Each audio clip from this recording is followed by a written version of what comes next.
সময়টা ছিল 70-এর দশক।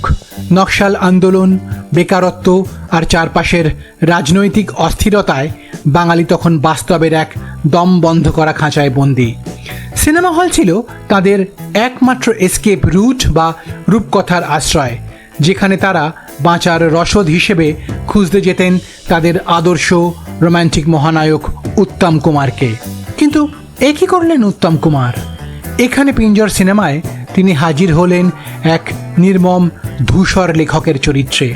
মনস্তাত্ত্বিক ভাষায় একে বলে কগনিটিভ ডিসোনেন্স বা তীব্র মনস্তাত্ত্বিক ধাক্কা। প্রতিদিনের যন্ত্রণায় ক্লিষ্ট মানুষগুলো পর্দায় তাদের ঈশ্বরের এই রুক্ষ অন্ধকার পতন কিছুতেই যেন মেনে নিতে পারেননি।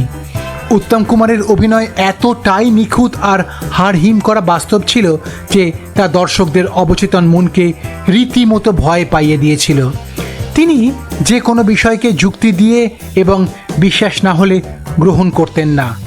না, এ তো সেই রোম্যান্টিক কৃষ্ণেন্দু বা অলোক নয়, ইনি তো লেখক অমল বসু, যিনি সিনেমায় নিজের রোম্যান্টিক ইমেজ থেকে অনেকটা সরে এসে এক কঠিন ও রুক্ষ চরিত্রে হাজির। নীলার সঙ্গে অমলের সম্পর্ক থাকলেও সেটা যেন সেই দুষ্টমিষ্টি প্রেম বা ভালোবাসার প্রতিফলন নয়। আর এখানেই মার খেল ছবিটি।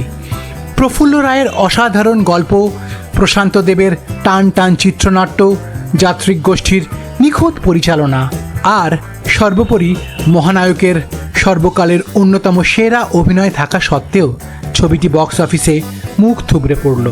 তবে শুধু উত্তম কুমার একা নন, তার সঙ্গে পাল্লা দিয়ে অভিনয় করেছিলেন দিলীপ মুখার্জি, অপর্ণা সেন, গঙ্গাপদ বসু, তরুণ কুমাররা।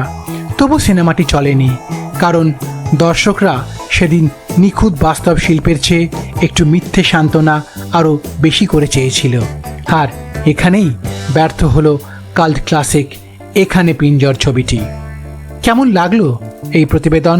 ভালো লাগলে অবশ্যই শেয়ার করুন আর সাবস্ক্রাইব করুন নিম্বু পানি বাংলা।